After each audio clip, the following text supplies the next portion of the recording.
Welcome back into another episode of the Diamond Bearcat podcast. And this week we got ourselves a sponsor.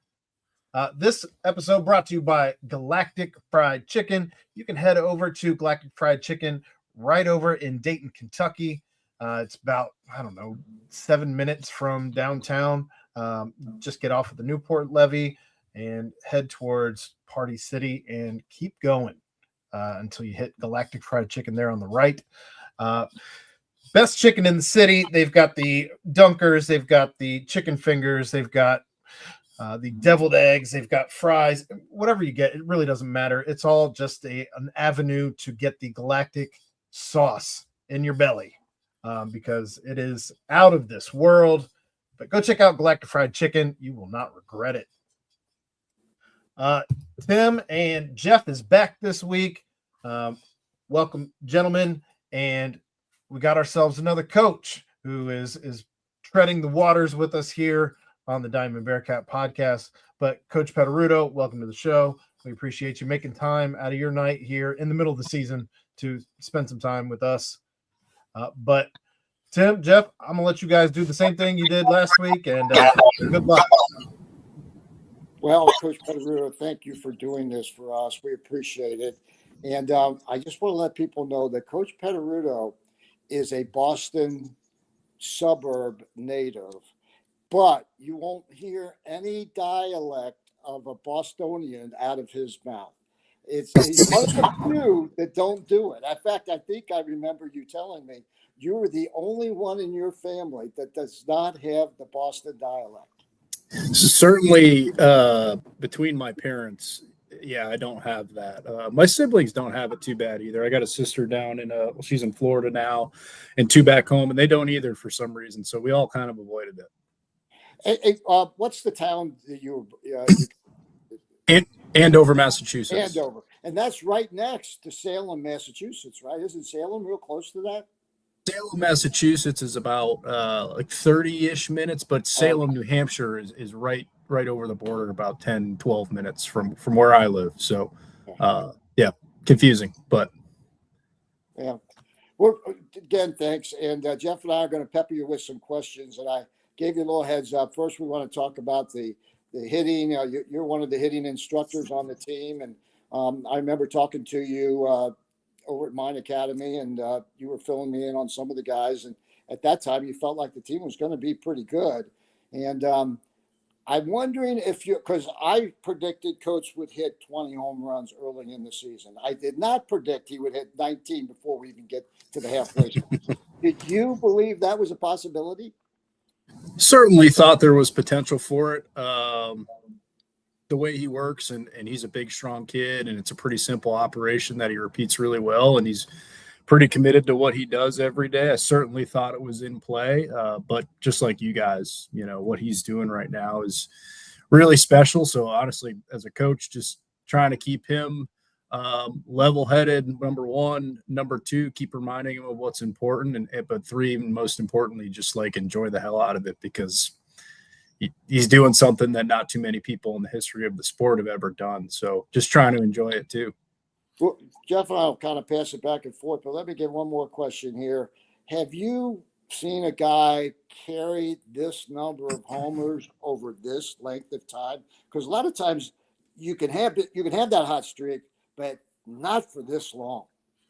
No, I haven't. Not like this. But I think it's a credit to Q, and I promise it's not this easy. It's not as easy as he's making it look.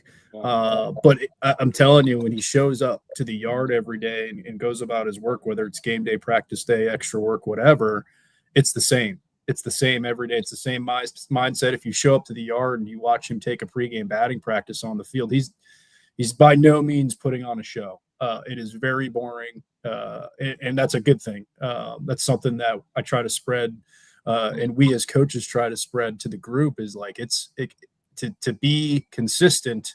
Your work has to look and be pretty dang boring. And to him, he's just trying to spray line drives all over the field. You'll rarely ever see him hit a ball to left field during batting practice, but it all sets him up to leave the yard at any part of the field during the games. Jeff? Okay, so who gets credit for finding him? Because, Kansas, right? How does he get away from Kansas? How does he get away from Kansas State? How does he even get away from Wichita? Yeah, Coach Winsky gets that. It was our first summer. None of us as coaches had even met each other. I was everywhere, and Coach Winsky took a tournament up in Iowa and sat on him for a few games and didn't have a lot going on. I think Q would tell you that after that weekend, it kind of heated up for him a little bit, but it pretty much an unknown prior to that, and the rest is history. So Coach Winsky, he's directly responsible for Q being here, and I'm glad he found him. Yeah, I didn't even think he had offers from Kansas and Kansas State. Not to my knowledge, no. Not to my knowledge. At the time, I believe prior to that weekend, I think Tom had gotten word about him, but I think it was really just us and maybe a local JUCO down there, and then some things kind of sparked up after that. Jeff? Does he know he's close to the school single season home run record? Well, considering he's a 20-year-old kid and is on social media, I'm sure he's very much aware. 23 homers, Mike Spina. I remember him. He was a third baseman from Florida. He was a JUCO guy that came in here, and he was fantastic. But I've never seen anything like this. I mean, and I'm just so shocked, because the other thing about him is defensively, he was, it all started last year at Presco Park. You were playing Miami. He homered in that consolation game, but the game got called in the fifth inning. That's the first time we really saw the kind of power that he had. And, it just the ball disappeared into the darkness of the night that night. And then it wasn't long after that he started getting, it was the Arizona State game where he had the big clutch home run to win that one or tie it. I can't remember which it was. And then he started playing first base, because in the fall, he was playing a lot of third base in the fall. And I think that was his more natural position maybe in high school. And he still doesn't have a whole year under his belt as a defender. And first base can be, a lot of people just think it's easy, but there's a lot of split-second decisions you have to make, especially now with these shifts and everything. I've seen him, I think, really progressing as a defender as well as an offensive threat. Yeah, absolutely. I mean, we didn't really know what to make of him. I think as a freshman, when he arrived on campus, the plan at the time was third, some left, some first, but didn't really know where to land. Obviously, Carrington was locking down third base last year, so it became pretty clear pretty quick that wasn't going to be an option, at least as a freshman. He's still doing some work at third right now, which is good. I know he's going up to the Cape this summer. And there's a plan there for him to play some third base too. So we have not abandoned that totally. But to your point, the kid has I can't say enough about how hard he works. And that's on the defensive side of the ball too. Like, I know, and he'll be the first to tell you there was some struggle there the first few weeks of our season. But one of the biggest reasons outside of his obvious offensive production that we hung with him there was because he puts in the time, because he works, because he knows it's an area that he needs to continue to improve at. And you're starting to see that on a more regular basis right now, where he's made a couple really nice plays the last couple of weekends. First base is incredibly important. I mean, it's you got to be able to pick the baseball, catch the ball, have good timing over there with your feet. It's incredibly important. If you can have an elite first baseman, you're going to save your defense a lot of runs. Oh yeah. And, with your fielding percentage, those guys, like you said, I mean, if they could dig balls out of the dirt or even come off the bag, make the sweep take, they're saving errors all the time. But now you're a guy that's been around baseball a long, long time. You know a lot of people. You hooked me up with the Bourne coach this past year. And you had some guys out there. Dom came out there late. And then Jack was there the whole time. And now you're talking about, sending him out there as well. But talk about what that Cape does to a person or to a player's confidence and development. Yeah, I think it's an unbelievable opportunity for guys. I think it's we're starting to enter a little bit of a world where kids aren't playing as much in the summer. They want to train and lift and stay home and stuff.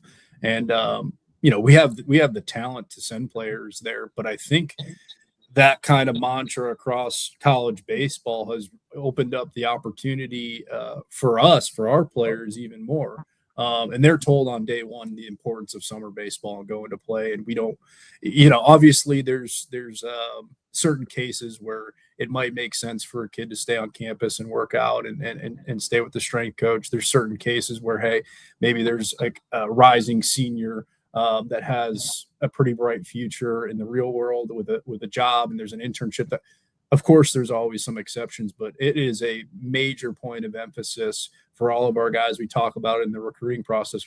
We might be a little old school in this, but we feel to get better at baseball, you got to go play baseball. So it's awesome. And just going back to the Cape, it's an unbelievable opportunity for these guys. They're well aware of who's walked through that league in past years and what that can do for you from an exposure standpoint. So it's huge and something that we take a ton of pride in.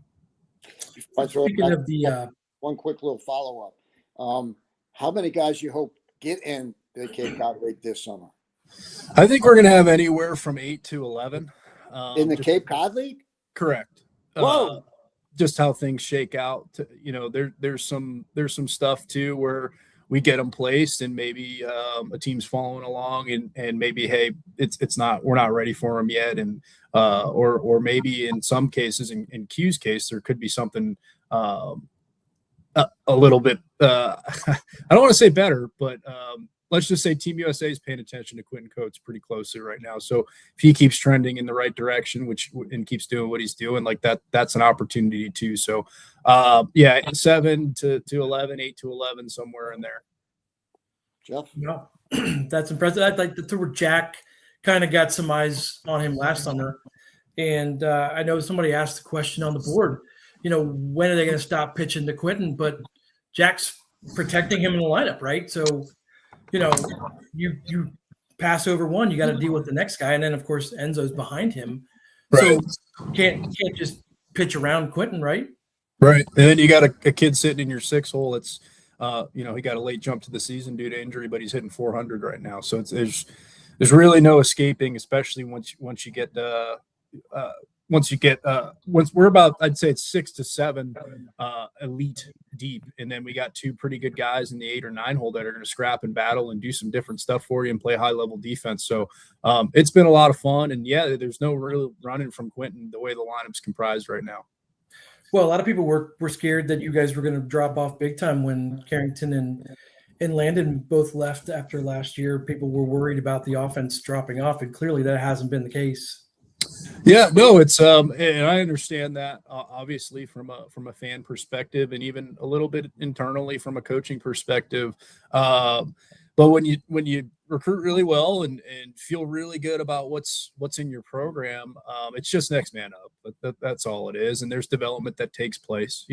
I think when you look at the youth of our team now, you're seeing that guys are getting better throughout the course of the season right now. They're getting better with more experience. And Jackson Reardon, someone that comes to mind where, he had a little bit of a tough week or so, but like long term, man, we keep throwing him out there. He's going to learn. He's got all the tools in the world. He's going to keep getting better, and that's a credit to Coach B and just the plan when we got in here was like, hey, we're going to inject some life right away into the program through the portal, but that first summer was the 2025 class, which is the current freshman now, that we were able to like truly start to finish build.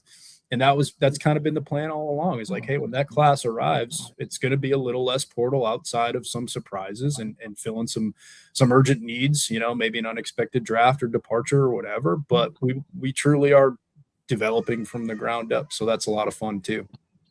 And in a world of the transfer portal, it's even more important to get some guys out there early because they may want to go somewhere else after a year if they don't feel like they've been treated right. And with Jackson Reardon, I know he was getting some Major League Baseball interest with the draft even last year, but he was really committed to coming to Cincinnati.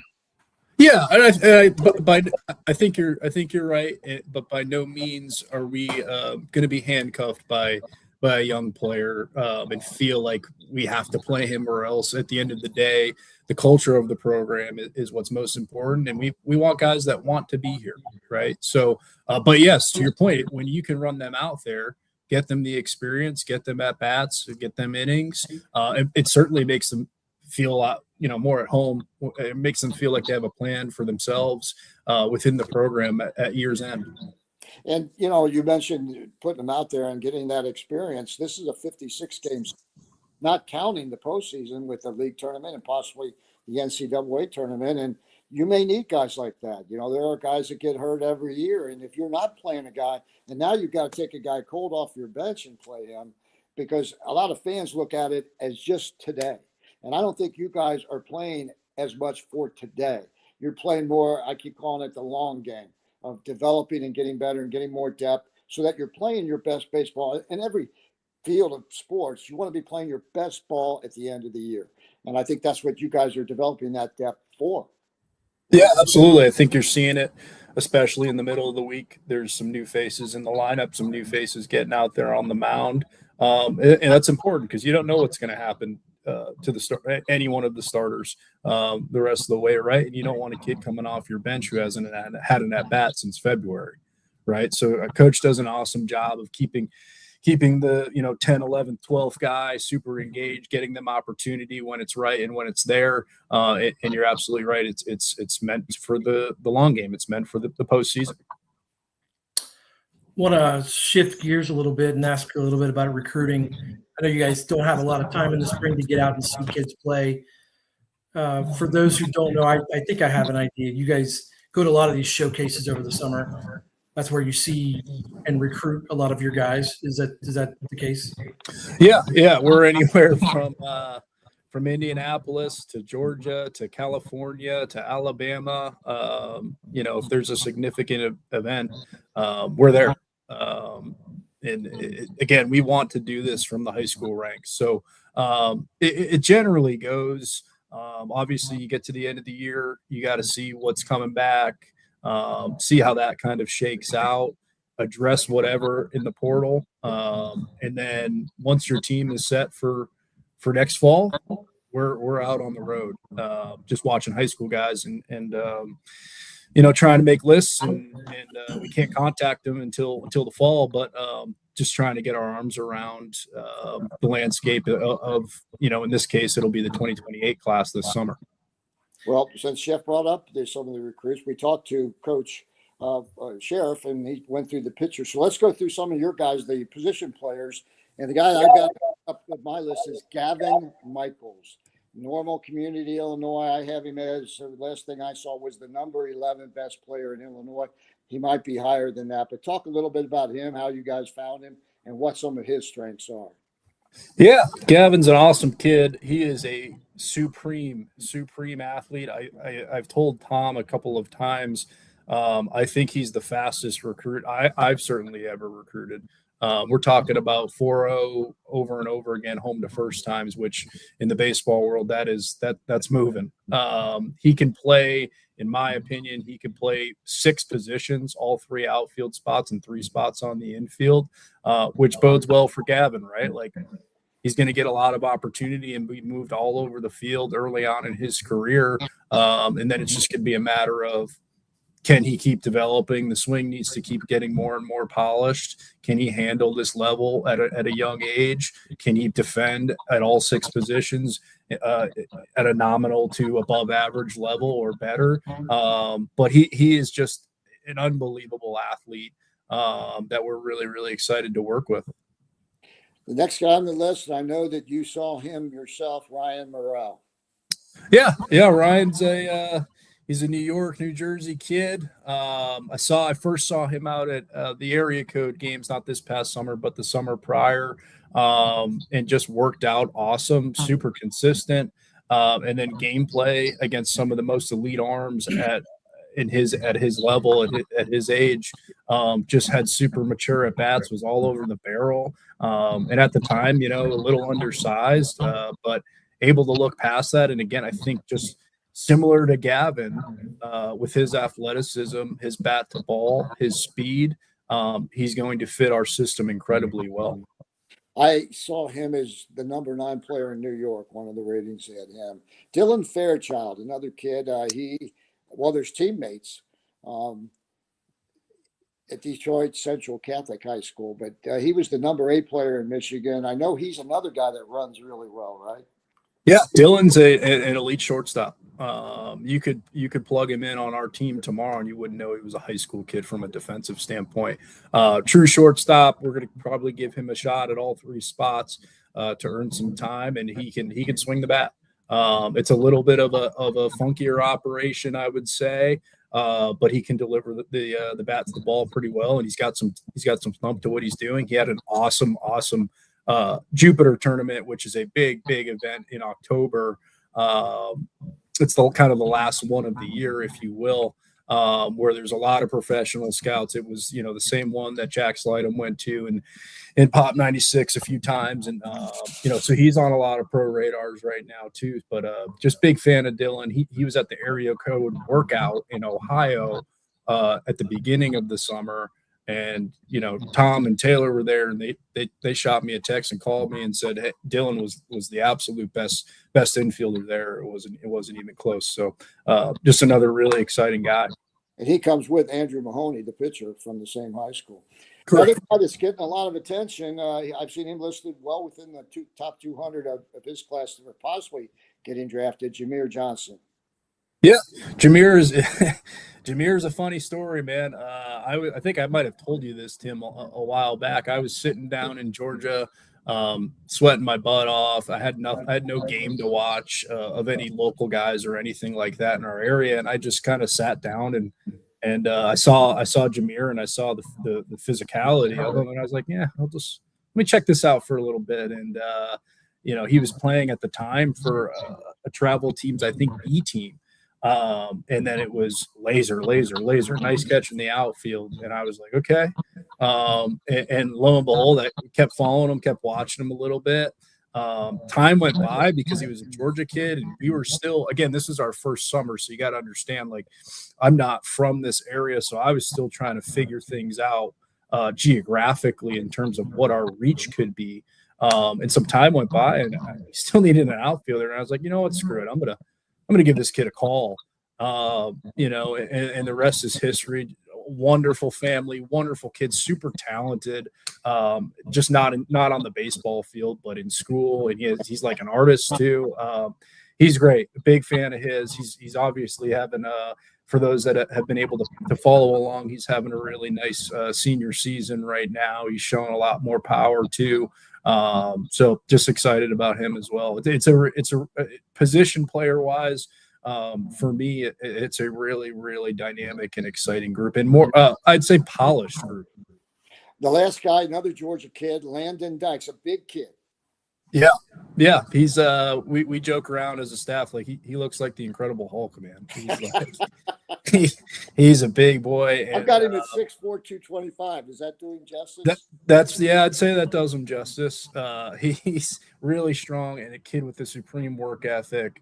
Awesome mindset, like everything you want in a player, from just, again, mental fortitude and persistence and the will to get better.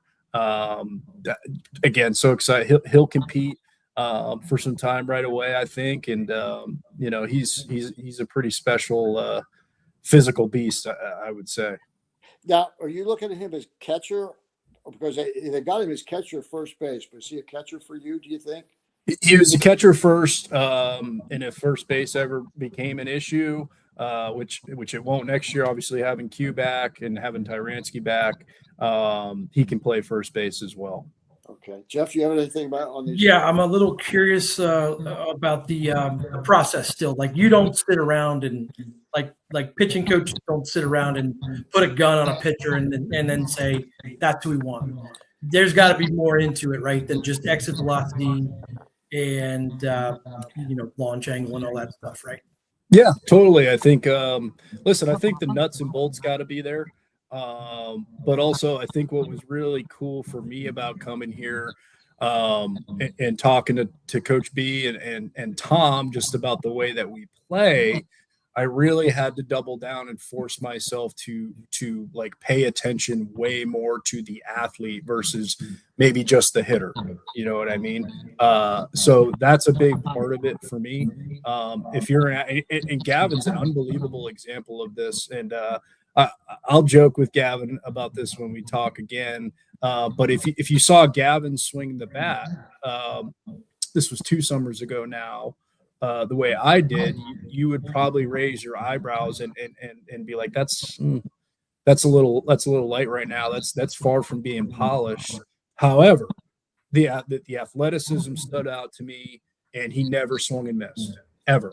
And when he did swing, it was on the barrel and it was really hard contact. So in that case, bet on the athlete, bet on the bat to ball, bet on the understanding of the strike zone, and have conversations about, hey, we need to continue to get better from a swing standpoint, but love everything else about you. And right now it's like he's put in a ton of work. And if you see Gavin swing right now, it is like night and day. Did Connor Blue also go to normal community? No. I'm spacing on the high school right now. O'Fallon. That's right. That's right. Okay. Well, I think that, when you got 5, would that be the normal number of position players you would probably take in a class with? I mean, you're going to be having pitching, then probably. Yeah, I think it changes every year. I think the deeper you get into it, the deeper you kind of got to study and try to pull out your crystal ball too, right? I think, now that we're 3 years in, we're like, and we're performing as a program, and we're attracting better and better players as we go. I think you really have to take into account the draft on the front end and on the back end now, more and more. So it could evolve. Like, I think 4 to 5 right now is like the starting point, and then it's like, all right, let's see how people are progressing. Let's hear, what's going on with our signed seniors. See what the draft possibilities like that for these guys. And maybe like we've gotten, I think I've talked to you about this before, Tim, like we've gotten some guys late. We've gotten some guys as seniors. Enzo's one of them, so I think that's a safe place to start, and then kind of go from there based on everything that's going on. Jeff, when we were talking about Enzo, was he committed to someone like Oklahoma? Oklahoma. That's correct. Down to UC in Oklahoma. Yeah. And was Ducell also an Oklahoma recruit or commit at some point? It was down to us in Oklahoma with Joe. So you get 2 of those guys right there out of that program. Both of them. Yeah, who gets credit for that, Coach? Who gets credit? I mean, it's a group effort, but I from the position player side of things, I carry the load pretty good, and obviously Coach Winsky pitches in as well. But yeah, I followed Joe around for a long time, man. I flew out just to California just to see him, and obviously it paid off. And Joe has a really, really bright future in our program, and obviously I think things might be a little bit different right now if he didn't come in with the injury that he had. Obviously that's nobody's fault, but I think just coming back at late and still trying to figure some stuff out right now and figure out how to be consistent. But he's a really special talent. Like had he not been hurt, I think there was a high probability that he wasn't showing up to school. Oh, really? You thought he would be drafted, huh? Yeah, at the time, yeah, he was poised to have a really nice senior year, and then it was, had got some devastating news with an injury, and he had to miss his high school season, so nobody could see him. What's the over and under on this Dirty Dozen? They call themselves, because I called them the Dirty Dozen on signing day, and they've kept it. Of these 12, what's the over and under of guys that may not make it to UC? I don't know. I can't. It's so hard to say right now. I'd say probably 1 or 2. I think there's just so many it's really hard to put any number on it, but I think there's just so many factors that go into it, right? I think it's what the kid wants first and foremost. There's guys, there's a kid at Mississippi State from the state of Illinois right now that was throwing 103 that went to school, who's left-handed. I think it just depends on the family, number one. I think it depends on the money, obviously, number two. And then it depends just like how bad do you want to be here, man? What's your path look like to get to pro ball from here?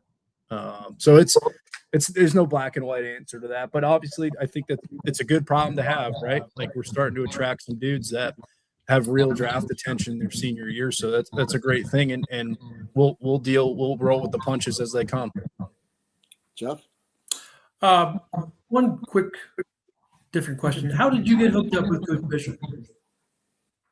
Yeah, great question. So he had an agent and I had an agent.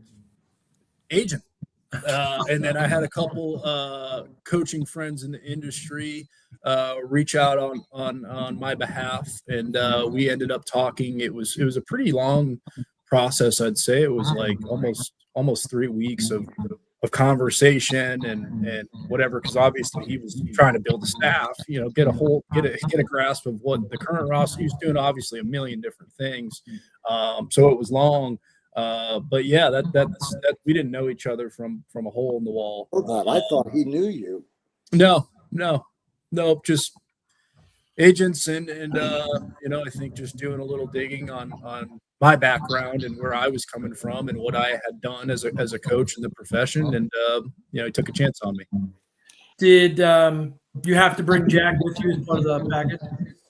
No, that was not. I had worked for my previous boss, Steve Owens, for a decade of my life, and that guy is like a dad to me. He's my second dad. I wanted to leave there clean, no issues, and that's what I did. And but when Jack went in, I had reached out to their assistant and I just said, "Hey, man, I'm going to do this. I'm going to try to do this." So, and luckily it all worked out. Yeah, I'd say that's an understatement on that. We put all capitals on that. He is. Well, I know, Jeff. Do you have anything else that? I know what I want to tell you is that was. Going into this year, we were worried about replacing some guys. And of course, Vidrick was one of them because, what was it, 39 or 40 stolen bases. And you break the record at like 138 for the year.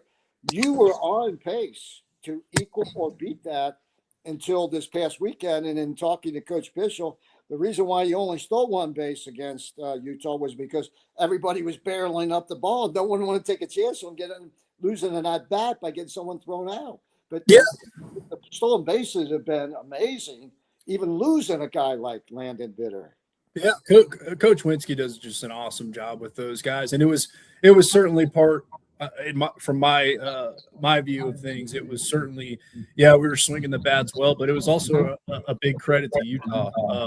Like you saw, they super quick to the plate, catchers threw decent. They're playing their third base halfway down the third baseline, saying we're not letting you bunt. It was a little bit of both. Like we still, when we're swinging the bats, man, if it's there, we still want to take it, but credit to Utah too. They did an awesome job of shutting that down on us. And it's so she goes, right? Like if they want to do that, we got to hit. Have you ever seen a third baseman played that close to the plate? I've never seen it be that close.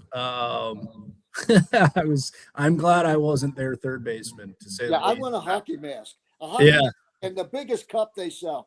Both of those things would be what I would need to play that close. Because he almost got hit one time. One time he almost got it. Yes, he did. And then we snuck another. I think Christian snuck one by him. Yeah. But yeah, it's again, credit to them. They did a good job of saying, "Hey, you're going to have to hit to beat us," and luckily we did. Jeff, anything else before we wrap it up with Coach P? He's got three things going on, and I can't do one thing, but get that scouting report ready for this weekend. So yeah, hopefully I can stand these infielders where they need to be standing. Just like I told you before, I got the BYU game on right now. Oak State's up 3-1, the fourth. So, but no, I really appreciate everything that you guys do for our program. I appreciate you having me on. Let's get a big crowd this weekend. Obviously, every series is big, but this one feels pretty big too. And hopefully, we can show up for our players, and they deserve it. They've earned it, and hopefully, we can pack it. And hopefully, we can be loud and make those Jayhawks a little bit miserable. Well, you keep wheeling them in from third base, and everything will be rosy and happy. And it's been an amazing. I'm surprised you don't have some sort of Tommy John surgery after waiting. I'm getting close, man.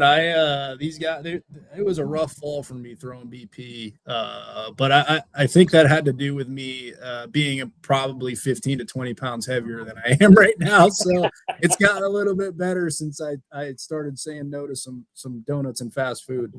Well, you're going to have to help me out then, because I got to drop about. Just say no, Tim. Just say no. Well, thank you very much, Coach P. You've always been great to me, and love talking to you about baseball. Love that you're here with UC. The staff has just been great. The program's just, I keep saying it's the fastest growing program in the country. And I truly do. Jeff, anything else to wrap up? Nope. Good luck this weekend, Coach, and thanks for coming on. Thank you, Jeff. Thank you, guys. Appreciate it, Coach. Thanks. And we got Aaron back, the boss man. All right, that's our interview with Coach Peduto. Two great interviews here 2 weeks in a row. Jeff, at least you got to be part of one of them. Yeah, and I listened to last week. It was awesome. I was gonna get someone, because I know Jeff really wanted to be here last week, and so I'm going to get someone. If it wasn't going to be Coach P, and I don't know Coach Winsky as well as I know the other two, but I'm going to, because I got to get that guy here. The one time I've been around him, he's a really good dude too. And there's a few more irons in the fire of guys that I want to get on here and talk to. I think it's fun, informative. I talk to Coach Bischel every week, but it's nice to talk to some of the other guys and see their personalities and hear their stories. I think that is the start of the overall development for our fan base to become rabid Diamond Bearcat baseball fans. Is the more they know and the more that they care about the program. And of course, you got to win. And they're winning, but I still think our fan base is still in the learning phase of college baseball, because they just aren't used to, and I am too, for that matter, because I followed UC baseball a long time, but we weren't getting sniffs at the tournament, and except the 1 year when we won 39 with Coach Cleary, with that team that had Mike Spina and Tony Campana and Josh Harrison. Really good team, but they just didn't have the RPI. So I'm done talking. Aaron, you're the boss, you're the moderator, and I know when to keep my mouth shut. Well, let's give them something to learn about, as Cincinnati had a series this weekend against the Utah Utes where they took 2 of 3, and then Tuesday. We don't talk about it. Tuesday they drop one at Hayden Field against the dreaded Xavier Musketeers. Jeff, you want to go? Did you go to the game on Tuesday, Tim? Yes. Did you? Well, let's start with the weekend though, because you had a game on Saturday that tied some school records, not once but twice. But Tim, what did you see this weekend? Well, it was a lot of fun.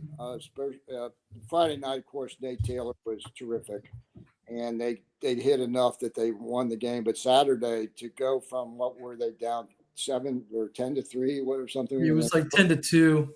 Yeah, and then run rule them 20 to 10. I mean, yeah, it was balls were just exploding off bats down there. It was, the sound of the ball off the bat was loud, and it was just there'd be very few games. And I had one of our people that follows this podcast and us, and he was at the game and saying, well, he was asking why they weren't running, and he answered his own question because he said, is it just they don't want to take a chance on losing an out on the bases instead of getting a hitter up there? And that's exactly what I talked to Coach Bischel today, exactly what they thought. But that was I was fully expecting Sunday to even be a bigger deal, because I knew they were getting deep into their bullpen, and I felt like UC had not.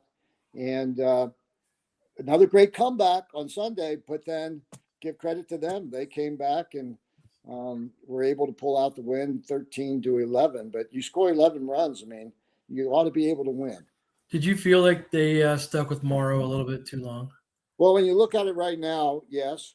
But the thing is, I'm talking to Coach Bischel every week. I know how he thinks about some of these things. I know how he thinks about Morrow, and they think he can give them that many pitches and that many outs. And they could have brought Chad Brown in, but he believes in staying with the guys that they believe in, and Morrow's going to come through most of the time. But in that particular game, I think he maybe was in. By the time he left, I think he maybe threw into the 50s as far as pitching went. Yep. And they were barreling him up. I thought they were going to get out of it for a minute. That one rising line drive to right field that got over pitch and said, I thought that was going to be caught, but it seemed like that ball sort of took off on him, and that would have been the third out, and the UC would have won. So that one comes down to the wire, and then the game at Xavier goes down to the wire. So we go from euphoria of coming back, and the field of miracles was just working like crazy, and then all of a sudden we lose two close games, and a lot of people seemed like they were pretty upset. And there was a hit. There was a hit in the RPI. Where are they now? I know 19, I thought, after Wednesday or after Tuesday. 21, right? Oh, they dropped that far. Yeah, they're down to 20 because originally it was 13, and then they went down to 21. And I also watched Kansas. Kansas played Savannah State, run ruled them Tuesday, and then lost to them, and it wasn't close on Wednesday, and they dropped all the way to 40. So you've got 40 and 21. It's a big series. But that's my long answer to a short question, Jeff. I was following everything on my phone. I was a little busy last weekend. So, but, if you average, like I said, you scored 11 on Sunday, you should win. They averaged, 14 runs in the I think it was 13 and 14 runs for the weekend. I would think that, on the surface, you'd be a little disappointed you didn't win all three. But, that's baseball. That happens, and give Utah credit. Because after UC came back, they came back on Friday because they were, no hit through 5 innings and ended up with 13 or 14 hits. Saturday, they scored 26 home runs. And then Sunday, when they came back, you would have thought that Utah would have just been demoralized.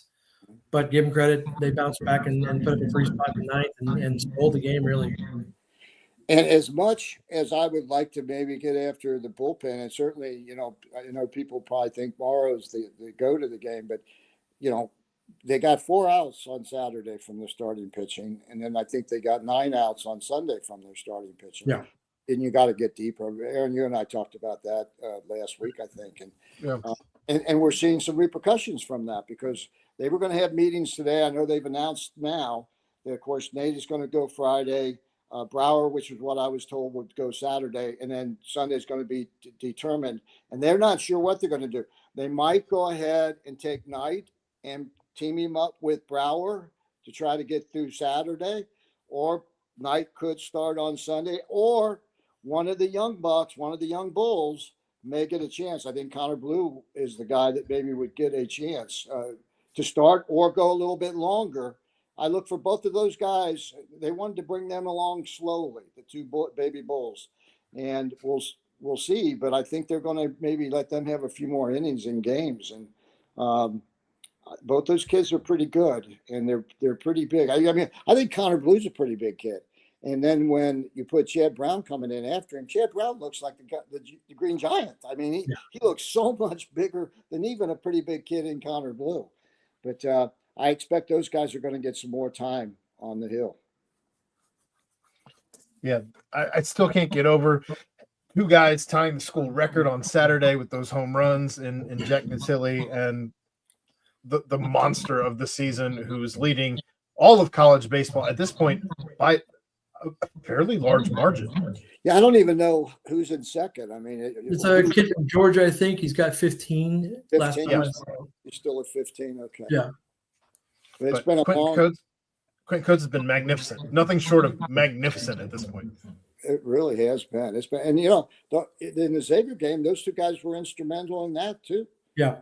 Gentil hit the double that scored Pitts to give them the 3-2 lead, and of course, and Quentin could have had 3 hits. The shortstop made a great diving play and just barely got him at first base, or he would have had 3 hits that game, a single and that home run that he hit out to center. And then one of the balls he hit was to the warning track. I mean, to the front of the warning. He just got under it just a little bit. He's hitting. Ugh. Yeah, they just couldn't get the clutch hit on Tuesday. They got plenty of guys on base. 13. Well, 13 left on base. Right, and they out-hit Xavier. They just couldn't get that knockout hit. And then, the pitching, we were just talking about last weekend how they had to use a lot of different pitchers. They had to use a lot of different pitchers on Tuesday. Like they got deep into the bullpen. Like, Charlie gave up the 2-run homer, but I don't know if he was forced in, but because they used a lot of guys Saturday and Sunday because the starters didn't go very far, they had to get deeper into their bullpen on Tuesday, and it cost them. Yeah. Well, one thing I want to mention too, in this Xavier game, and that is, I know people think we got to play these guys. This is the lineup. We got to put these guys in, and they're playing more than just 9 guys. They're playing 14 guys or so.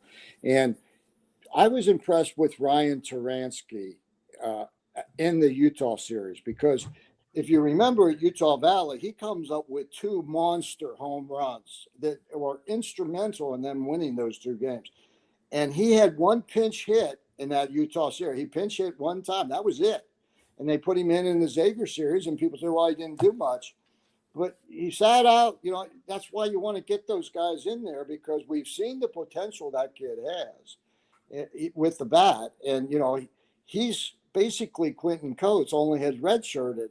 And so he's got a lot of power too, maybe not quite as much as Coates, but they're going to play these guys, and, you got to live with them. And it's disappointing to lose to a team like Xavier. But, I've been to so many Xavier UC baseball games, and it's nothing like the basketball thing. I know people think of the rivalry that way, but in baseball, it's just not the same thing. There's nobody there heckling, and, there's just it's not nasty. I know when I say I have respect for Xavier and Billy O'Connor, some UC fans just shake their head and say, this guy Tim Adams is a jackass.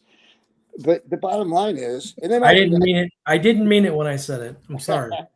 And they might be right about that, but I can still appreciate good coaching and good kids playing a good game. But I will say this too, and I told Coach Bischel this today. I mean, I think that Xavier team, there was only 1 guy on that team that would have started for UC, Clay Burdett. That's the only guy. There's not another player, and I know that Xavier team. I've seen them 5 times or so. I know, and they were playing without 2 of their better players. That was the only guy that I think could break into UC's lineup is Clay Burdett. And they did what they had to do, and they won the game. And they did it with the back end of a bullpen, just like Utah did on Sunday down the stretch. I mean, there were guys drawing straws down there in that bullpen, Jeff, to see who had to go out there and pitch, because they didn't have hardly any guys left. But that's baseball. Like Coach Bischel said today, baseball is weird, and it is. From day to day, now, it's weird. Yep. At 19-8, we're roughly about halfway through the season. Tomorrow, and Friday is the halfway point. And so, an observation for me, who has not taken in nearly the amount of Cincinnati baseball that you two have taken in, it seems to me that Bishop ball has evolved. It is no longer what it was a season, 2 seasons ago, as they have found power bats. It doesn't seem they're doing the same things on the base paths that they used to be doing. It doesn't seem like they're doing the same things hitting around the ballpark like they used to be doing in the small ball and all that. Am I wrong? Well, no, I think there's some truth to that, because every team now is doing everything they can to combat Bishop ball. And maybe it's throwing over a lot, which we a lot of that. We saw the third baseman that was almost close enough to shake hands with the hitter. That was, I'd never seen a guy play that shallow before, ever, especially in college. And everybody, when I talk to Coach Bischel about these things, these are strategies the teams are doing. But when they do those things, there's other things when you're putting a third baseman that close, it certainly opens it up for any kind of hard hit ball to the left side to get through. So, I think that there's a little bit less of the Bishop ball right now because people don't want to deal with it. And so they're trying to, it's like anything, they're trying to take your strength away. They're still stealing a lot of bases, but they're just not doing a lot of bunting. Doesn't seem like they're bunting for hits as often as they have the last 2 years. Yeah, they're stolen bases. Like I said before, they're almost on pace for that 138 up until they only had a very few. Yeah. But they've also been picked off a lot this year, especially compared to last year. Some of that is predetermined stuff. I mean, they've got a lot of intricate calls that they make with guys on the bases, whether it be the dancing or whether it be a straight steal or whether it be they put a lot of time into scouting, and we saw Coach P was doing it today.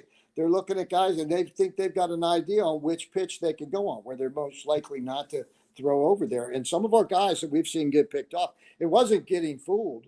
It was they were breaking. They were breaking to the next bag. And the other thing that Coach Bischel talked to today was that Utah did a great job of covering second base, holding guys on second base. So I didn't even see the catcher throw. I had no idea the catcher had a great arm because we never stole. The only guy I remember stealing, I didn't even think it was a steal. I remember a coach at the end of Friday getting second base. There was no throw, and I didn't think it was even a stolen base if nobody makes a play on you. But I don't know the ruling all that well. If the first baseman is holding the runner, it's a steal, even if they don't throw down. If the first baseman's off the bag, you take second, it's indifference. Well, yeah, but isn't indifference too? Let's say Ryan Trapansky, he goes 2/3 of the way, stops in the Xavier game. Yeah. Xavier doesn't throw down to second base. Isn't that indifference? If the first baseman's holding him on, then it's a steal. But what if a guy stops right in the baseline? He wants him to throw. Yeah. That to me would be the definition of indifference. I'm not going to do it. I'm not going to throw. No, it's a good point. I don't know. I don't know exactly. I mean, I think different official scorers have different philosophies, but well, here's another one. Excuse me. In the Xavier game, Reardon's at third base. He throws over to first. Short hops, coach. He can't pick it. That's an error to me. I mean, the guy was out with a good throw. That would have been an error. Yes. Later in the game, it was the 8th. High fly ball. Reardon calls it. Doesn't get a glove on it, and it drops. I saw at the end of the day that there was one error. I didn't think that would be an error because I always heard you got to get your glove on the ball. So I went back and looked play by play, and I saw that the official score did not give Reardon an error on the throw, but he gave him an error on the high fly ball in the infield. Because on the play-by-play, that's where he was charged the error. And then I looked up the rule, and I did find a rule that says that if the official scorer thinks that ball should have been caught, they can give him an error. Yeah. But, wind-blown balls, sun in the eyeballs, two guys calling it. I just don't know. I guess there's just a lot of gray areas in some of the official scoring. Yeah, it's tricky.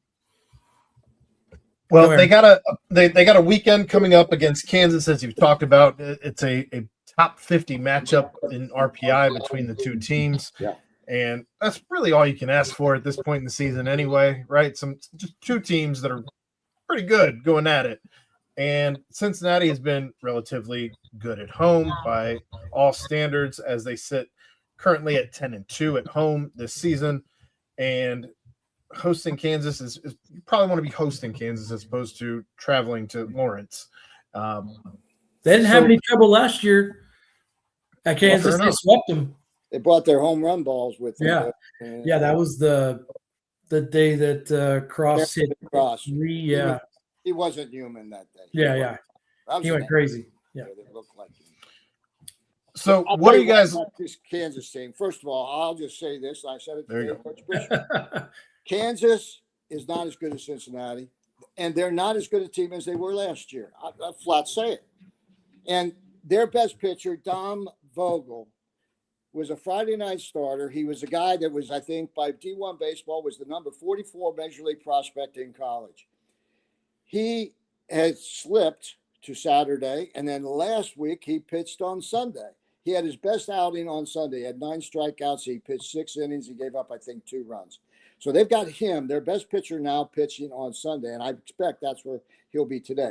The two guys, and by the way, if you want to know about any junior college that is in that Midwestern Kansas area, just look at their roster because they've got them all.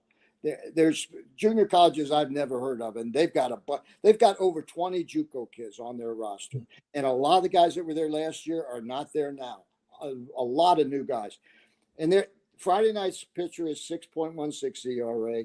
Saturday's pitcher is 6.11 ERA. Now those are not good ERAs for starting pitchers. If you go with Vogel and put him on Friday, maybe they bounce down and it should be a little bit better up.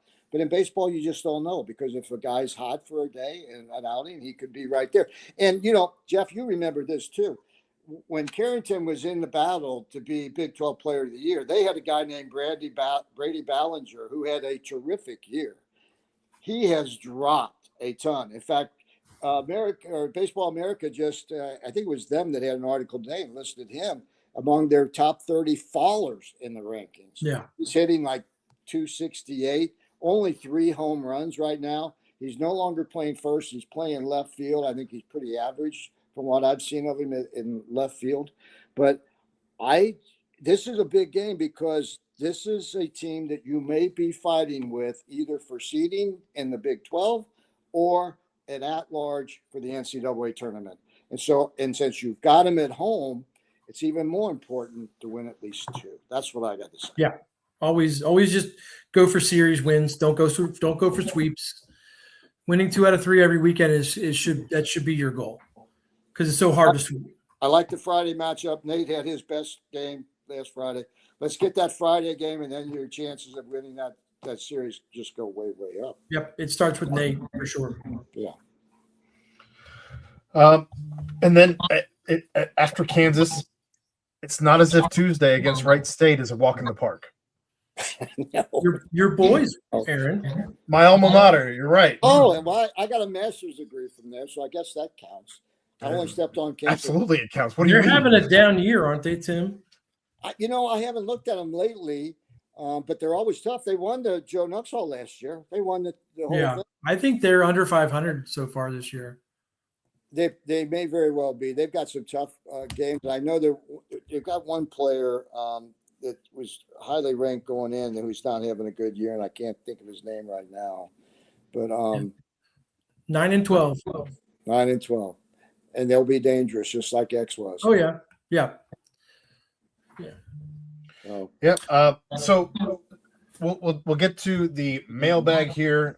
This seems about the right time to do that, as we're coming up on an hour almost. Sorry. No, you're fine. That's what happens when you have interviews. I get it. But this week we've got what was Utah's manager and umpire's problem before Sunday's game? Jordan had team meeting upon returning to the dugout. Yeah, we asked Kyle, Coach Peduto, that, and the day before, when all the home runs, Coach came back. You know how they do the big celebration with all the team after they cross home plate? He had laid down or take a picture or something. And the second base umpire told Coach Bischel he didn't want any of that laying down on the field again. So that's what was being discussed. Huh. Don't celebrate like that. Yeah. Too much fun. Too much fun, boys. How dare you celebrate that way playing a game? Yeah. We've also got we've had a ton of MLB scouts in attendance this spring, other than Gentil and Taylor. Who are they here to see? Any guesses on how many Bearcats get drafted this year? Also, which incoming signees are most in danger of getting drafted out of high school this summer?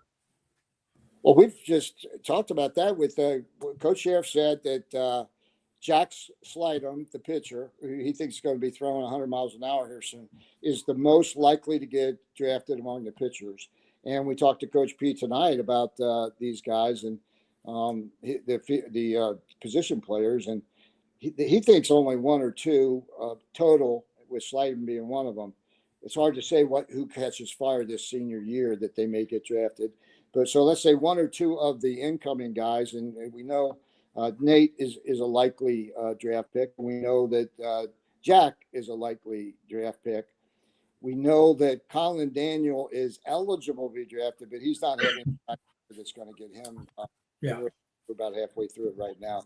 So I'd say it's unlikely. I think he will be eligible again next year because that would be his 3rd year. So I think at age and 3 years in, you can be drafted either year.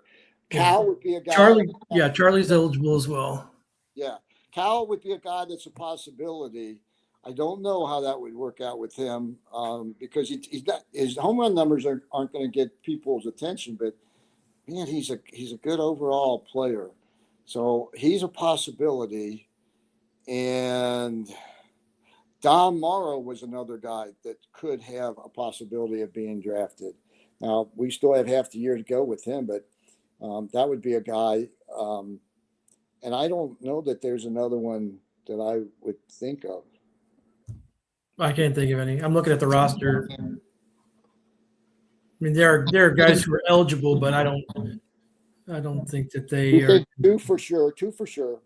Yeah. The battery, Taylor and Jack. And then after that, I don't know. I don't feel good about anybody being drafted beyond those two. I agree. Right. Do you consider, and the last question, do you consider the late 60s to early 70s the golden era of UC baseball? If not, when? Also, would it take one or more regional appearances to make this current run the golden era? I say right now is the golden age. They did go in the 70s, and Timmy Berman, who played at Elder, was there. And it was such a different tournament back then. It wasn't like it is now. It was a regional thing that they asked teams to go in there. But I think right now it is. And the way things are going, since I almost made it, they were among the first 4 out 2 years ago. They made it last year and won a game in the tournament, which I don't even know if that team in the 70s won a game. They might have won one. And then we're right in the hunt again this year. I mean, we just saw Baseball America put out their first 64, and Cincinnati was a 2 seed.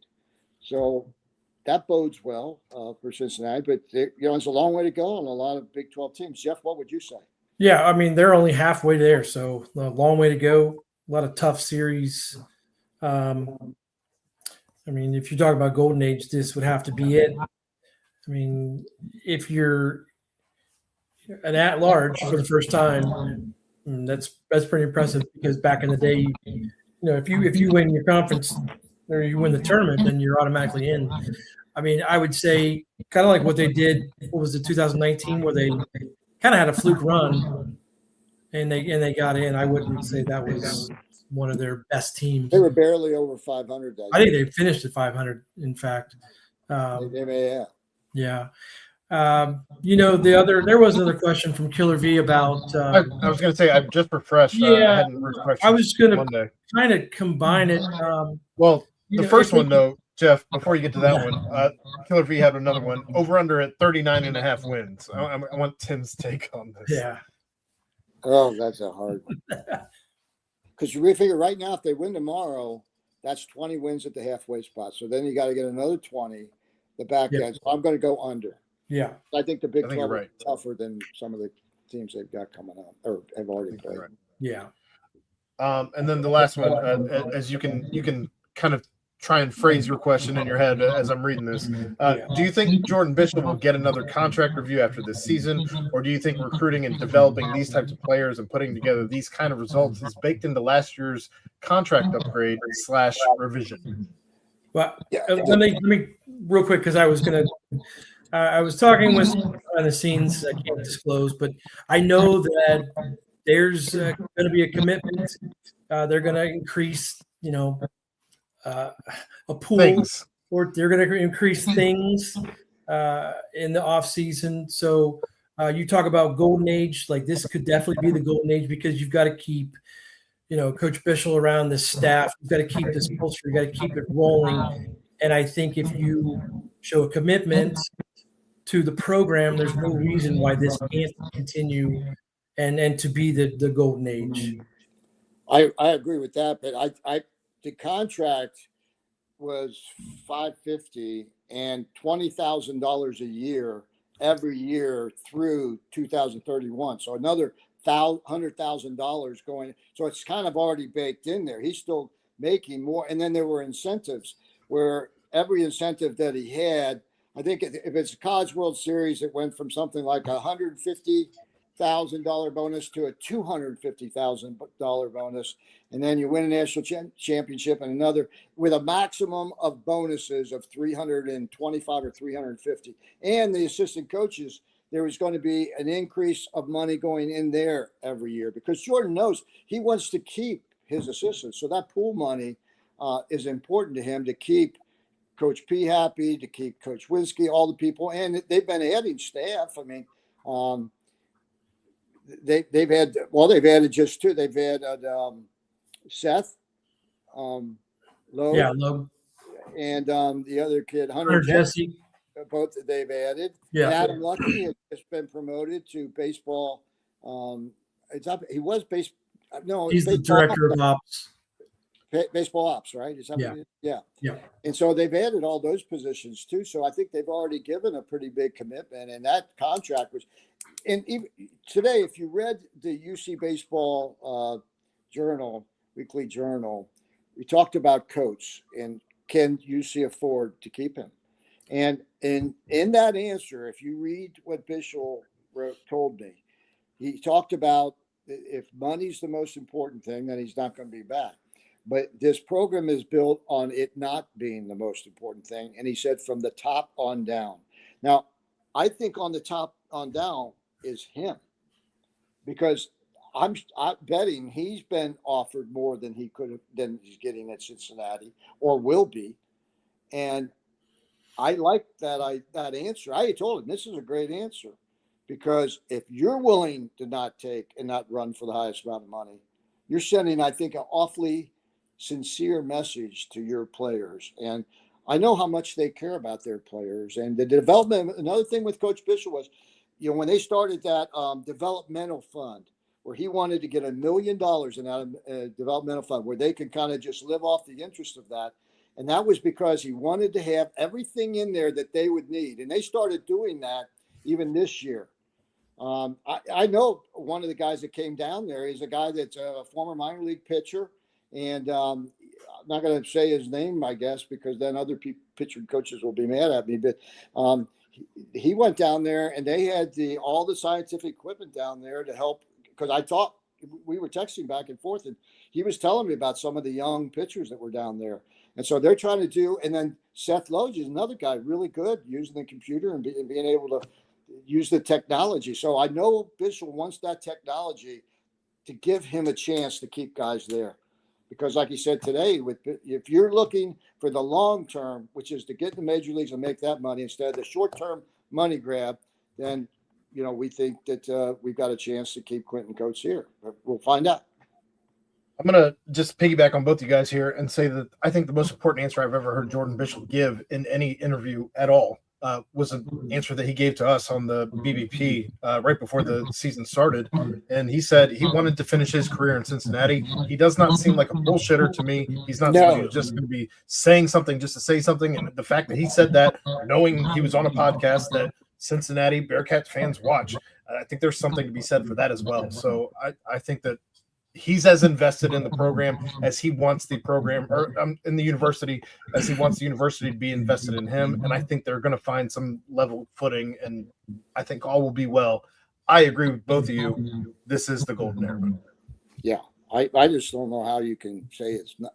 There's just no way. I mean, even in the 70s it was. But I agree with what you said about Jordan. He's extremely honest. He wants to be honest with me. We had sometimes a little bit of a rocky relationship last year about some things, and we talked about it after the season was over, and I found out why. And it's basically because some of the questions I ask, he wants to give me an answer, but doesn't want to lie to me. How can you not love that? I mean, you can give me the bullshit, I'll write down the bull crap, but you don't want to do that. And, I love the guy for that. Whatever he tells me, I take it to the bank. All right. Well, let's play the little game that we like to play at the end of every show. Oh no! Who you guys got for this weekend as far as positional players? Who's going to stand out? Jeff, go first. Time to think. I mean, we can't use the obvious ones like Quentin and Jack. I mean, they're too easy. I'm going to go with the table setter, Jack Smith. He starts everything. So I'm looking for a big weekend from him. I'll do my picture real quick, and I said it before. Like Nate sets the tone. If they have a good outing from Nate on Friday night, then that backs everyone up, so that Saturday and Sunday can be normal. If he has a struggle Friday night, then you're getting into your bullpen deep early. I'll go with Cal for my hitter, and for my pitcher, I'm going to say Morrow. I think he comes back with a vengeance and pitches great. Little bounce back. Nice. Mhm. Jeff, who you got for your pitcher? I just said Nate. Oh, Yeah, sorry. Nate starts it. Yeah. Gotcha. All right. Anything else? We've had an hour and 10. So anything else you guys have? It's long, yeah, a little bit long. But I just want to say, we really appreciate Shane at For sure. the Galactic Chicken, Galactic fried chicken. fried chicken.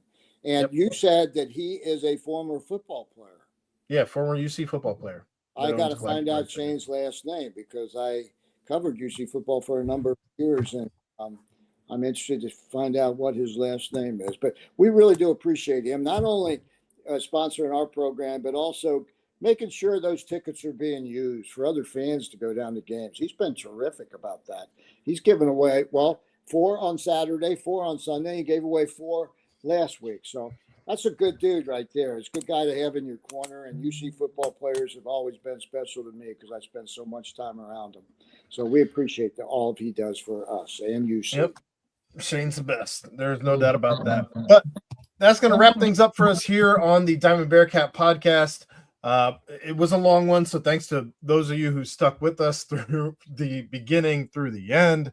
But for Tim Adams, for Jeff Gentil, for Galactic Fried Chicken, we thank you for checking out the Diamond Bearcat podcast. We'll be back with you at 8:30 next Thursday night, and we'll discuss all of your Bearcats baseball.